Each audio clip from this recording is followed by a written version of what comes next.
of its intended 6 million new voter target in the first round of the enhanced continuous voter registration and well below the 4.5 million target in the second round. It is evident the Independent Electoral and Boundaries Commission is dealing with a despondent electorate. So the question we are looking to answer tonight is why? What's driving the voter apathy this election cycle? Well, joining me now is Joel Muita, the chairperson of the IEBC Youth Coordinating Committee. He's been monitoring the ongoing voter registration in Mombasa and joins us from there. And joining us from Kisumu is Nerima Wako, CEO of Siasa Place. Thank you both for joining me. Let me start with you, Joel, because you've been kind of following this whole process. What are some things that stuck out to you, that were peculiar in terms of the registration exercise?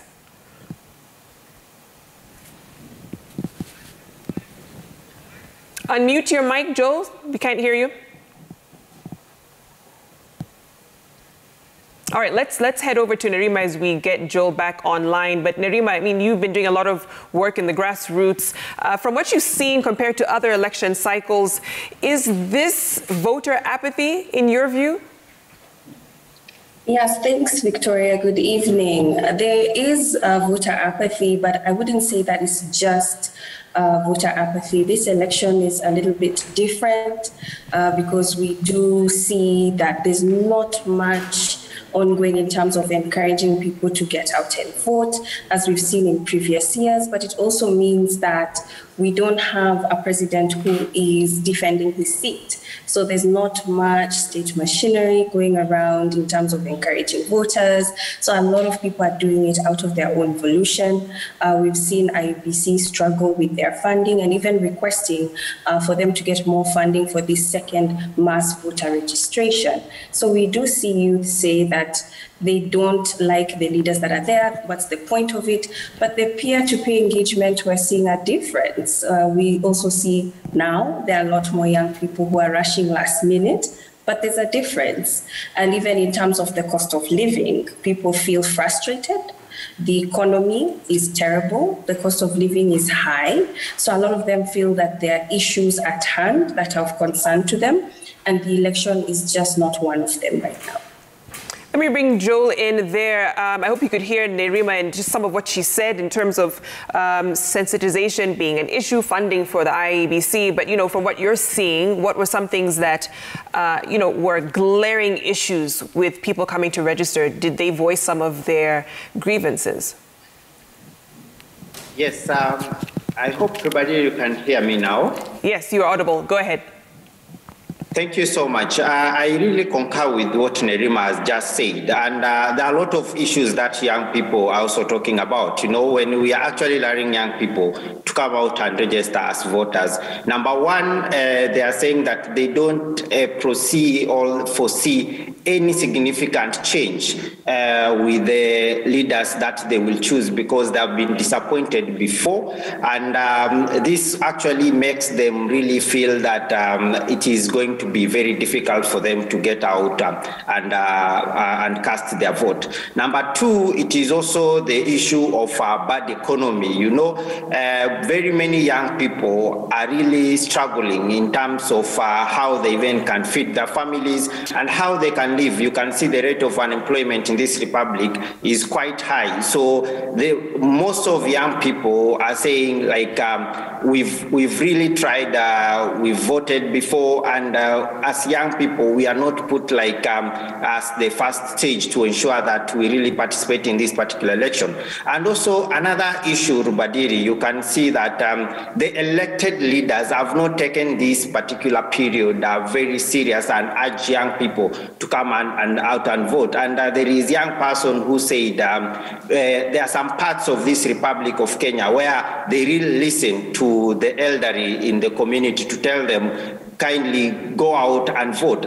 And you see some of the people who are also elected also fear that when more young people register as voters, they are not sure if they will be voted in or not. So they better stick to the status quo of this, what they already have. And lastly, Rubadiri, I also want to say that the young people are not interested because there are some rumors or perception which has been painted that your vote does not matter, that we already have a preferred candidate who will win whether we go vote or not. So there is that kind of a very strong perception. Someone says that I will wake up very early in the morning to go and vote, but they have already decided who is going to win. So those are kind of perception that we are trying to deal with and to ensure that young people are very confident with the electoral body to deliver a credible and also a peaceful election, Badili. Yeah, Nerima, what I'm hearing Joel say is a lot of the voter apathy is being manifested among the youth. Are you seeing some of that also in other age brackets, for instance? Yes, definitely. It's not just amongst the youth, it's also with women, with adults. If you even go and have engagements in the church, people are not really keen to engaging this time around. In fact, a lot of them are not sure. There's a bit of a cloud in terms of, will I vote in August? So some people haven't quite decided, and these are people who are not first-time voters. And a lot of the youth that we've been engaging in, I actually sit on Joel's committee, the Youth Coordinating Committee. So the fact that I'm in Kisumu, he's in Mombasa, we've been interacting with youth all over this country, and a lot of them who are first-time voters will tell you that they actually get discouraged because of people who have voted before. So it's normally younger adults who are speaking to them and saying, we've been voting and we've been seeing no difference. So they're hearing this from their parents, they're hearing this from uncles and aunts at family gatherings. So they are beginning to question why participate if people in my family are telling me that they see no difference. So I might as well just, rebel and not vote anyway. It doesn't make a difference. Right.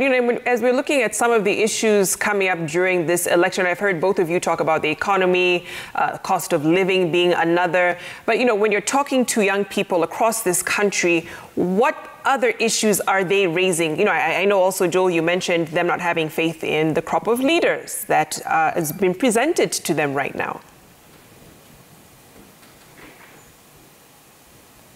Yeah, Rubadili, as we've said that this particular election, it also needs the kind of encouragement that young people feel that when this particular government is being formed, that young people will be put into places whereby they will be considered. And you see, some of these things start even from the party primaries, whereby young people need to highly be encouraged to participate. And the historical issues that have been met by the young people is that most of the political parties have not been favoring the young people who are also aspirant in different positions, in a situation whereby party tickets have always been given to people of old age, people who can resonate well with the members of the National Election Board of different parties. As you can see, even our parties, when you check the National Election Board, you check the management of our parties, you find most of the people are not people who are below 35. And you get to understand that young people are the majority but have been put minority in different parties. Like most of the parties, young people have been left the Youth League, which has no budget for young people to really kind of manage. So you see, once young people see their fellow young persons are the people who are vying, their fellow young persons who have been given position of management in this particular Republic of Kenya, it gives them a hope and a feel that when we actually participate in this, we'll be able to be given the opportunity for us to participate. Also, Madam Rubadili, it is something that to also ensure that we note that elections in Kenya are very expensive. For you to vie and win for a young person makes it very difficult. You know, you are going to compete for people who have been in corrupt deals, for people who have a lot of wealth, and the people have been meant to believe that for you to win an election, you have to have a lot of money, which young people do not have or have access to such kind of facilities, then makes the young people very vulnerable to compete with people who have already made it in life in terms of the wealth,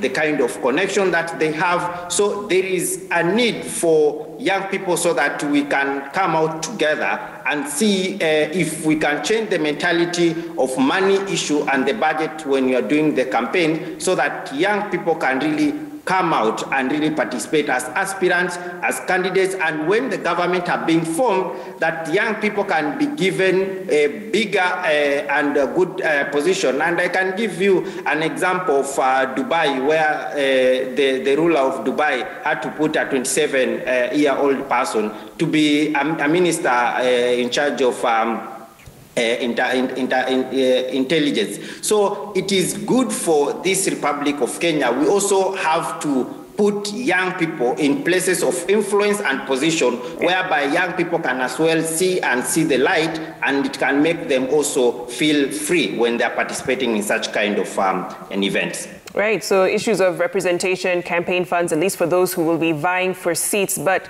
if we could direct this back to people who are going to be exercising their civic duty and voting come August 9th. There's a viewer here who's tweeted, Kenyans do wait for the last minute in everything. We are master procrastinators, Nerima.